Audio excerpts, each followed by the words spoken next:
तो हेलो साथियों, नमस्कार। मेरा नाम इश्तियाक। आज आपके सामने फिर एक नए टॉपिक के साथ आया हूँ। इस टॉपिक में हम लोग बात करेंगे ईरान आखिर अमेरिका से चाहता क्या है। आखिर ईरान और इजराइल किसी भी प्रकार से अमेरिका के राष्ट्रपति के जो डोनाल्ड ट्रंप हैं उनकी बात क्यों नहीं मान रहे हैं। उन्होंने सीज़ फायर का ऐलान किया कि 6 घंटा बाद युद्ध विराम हो जाएगा, 12 घंटा बाद मतलब युद्ध खत्म हो जाएगा, तो इन्हें मतलब युद्ध विराम माना जाएगा।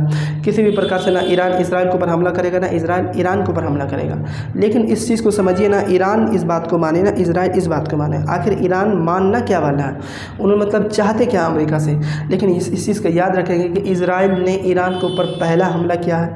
इस बात पे हमला किया कि देखिए ईरान ने क्या कहते हैं परमाणु हथियार रेडी कर रहा था। अगर वो बना लेता तो एक टाइम को हम भी फोड़ता ही है ना। ऐसा माना जाता है कि ईरान अगर कोई भी नया अभी फ़िलहाल जो मतलब घंटों 2 घंटे में अगर कोई भी अगर क्या कहते हैं मिसाइल लॉन्च हुआ है तो पहला लॉन्च इसराइल के ऊपर ही कर रहा है। उन्हें ऐसा लग रहा है। लेकिन इस चीज़ को ध्यान रखिए, इसराइल का ये डर सता रहा है कि अगर ये परमाणु हथियार बनाने में सक्सेसफुल रहा तो ये हम पर ही मतलब ला देगा और हम पर ही मतलब फोड़ेगा।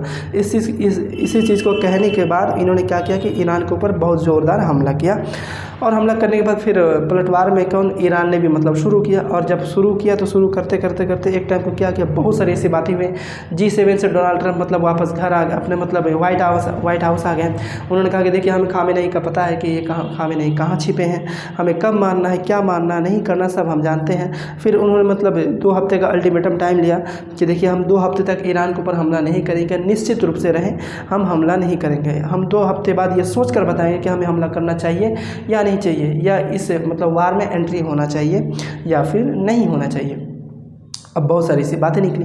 और जब ऐसे बहुत सारी बातें निकली तो अब ऐसे एक दिन फिर मतलब अचानक से लगभग 72 घंटे के आसपास या फिर 48 घंटे के आसपास ऐसा हो रहा है कि पता चल रहा है मतलब अमेरिका ने ईरान के ऊपर 3 ऐसे जगह पे है मतलब उनके परमाणु साइट्स पर हमला किया। और जो कि आज फिर न्यूज़ भी आ रहे थे, जो अमेरिका ने ईरान के ऊपर जो भी हमला किया है इसके ऊपर से कोई खास नुकसान नहीं हुआ है। लेकिन इस चीज़ को समझिए, जब सीज़ फायर का ऐलान किया गया, ऐलान से है ना, जैसे मतलब ईरान ने इतना हिम्मत दिखाया कि अब तक जितने भी जो खाड़ी के देश और जितने भी देश है इसने किसी ने भी हिम्मत नहीं किया कि अमेरिका के मिलिट्री बेस पर कोई हमला करे सिवाय ईरान के।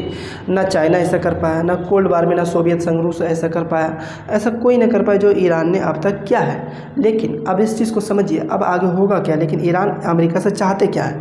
पहली बात ये चाहते हैं कि इसके ऊपर जितने भी सैंक्शन है, जितने भी इनके ऊपर कहते हैं बाधाएं डाली हुई हैं कि मतलब ईरान ये नहीं कर सकता, ईरान इससे व्यापार नहीं कर सकता, ईरान ये नहीं खरीद सकता, ईरान ये नहीं बना सकता। उन अमेरिका जो सैंक्शन लादे हुए हैं इनको हटा दिया जाए। गाज़ा के ऊपर अभी भी जो मतलब इसराइल जो पलटवार कर रहा है, गाज़ा के ऊपर अभी भी जो मतलब बम बारूद चला रहा है, इस चीज़ को बिल्कुल पूरी तरीके से मतलब ख़त्म कर दिया जाए। ये ईरान अमेरिका से ये चाहते हैं, ठीक है। लेकिन फिर ईरान चाहते ये भी हैं कि मतलब जो रूस के ऊपर जो लेबनान के ऊपर जितने भी सैंक्शन लदे हुए हैं इस चीज़ को हटा दिया जाए। और ईरान के ऊपर जितने भी ऐसे सैंक्शन है जो भी बनाने से रोक टोक है इसको बिल्कुल हटा दिया जाए। और इसको जो परमाणु जो हथियार बना रहे, इस परमाणु हथियार बनाने में ये सक्सेसफुल हो, किसी भी हाल में किसी भी प्रकार से कोई रुकावट ना आए। लेकिन अब अमेरिका तो ऐसा होने नहीं देगा। लेकिन इस चीज़ को ध्यान रखो, सबसे ज़्यादा अगर मतलब ईरान अगर बना लेता तो डर तो इसराइल तो अपने मुँह से सकार लिया है कि देखिए अगर ये बना लेता तो पहला मतलब कि पलटवार हमारे ऊपर ही होगा। लेकिन इस चीज़ को समझिए, ईरान किसी भी हाल में रुकने वाला नहीं है, क्योंकि शुरू इसराइल ने किया है। और ईरान का कहना ये है कि शुरू अगर इसराइल ने किया तो ख़त्म फिर हम ही करेंगे।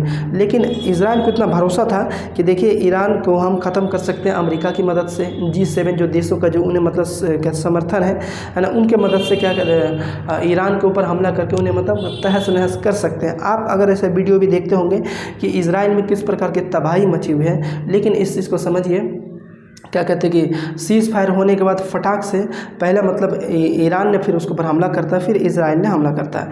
हमला करने के बाद फिर मतलब डोनाल्ड ट्रंप सामने आते हैं कि देखिए मैं इन दोनों देशों से बहुत ज़्यादा अनहैप्पी हूँ, मैं किसी प्रकार से खुश नहीं हूँ।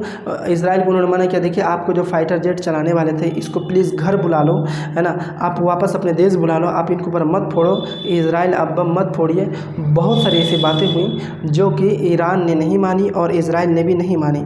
आखिर ये मानेंगे कैसे, ये इस तरह मानेंगे जब तक इसराइल जब तक गाज़ा में युद्ध विराम पूरा ख़त्म नहीं हो जाए, जब तक मतलब गाज़ा का जो भी रास्ता आना जाना बंद है, इस चीज़ को मतलब जब तक ख़त्म नहीं कर दे, गाज़ा में जितने भी सैंक्शन लदे हुए हैं जब तक इस चीज़ को ख़त्म नहीं कर दे तब तक ईरान नहीं रुकने वाला है। बहुत सारी ऐसी बातें हैं।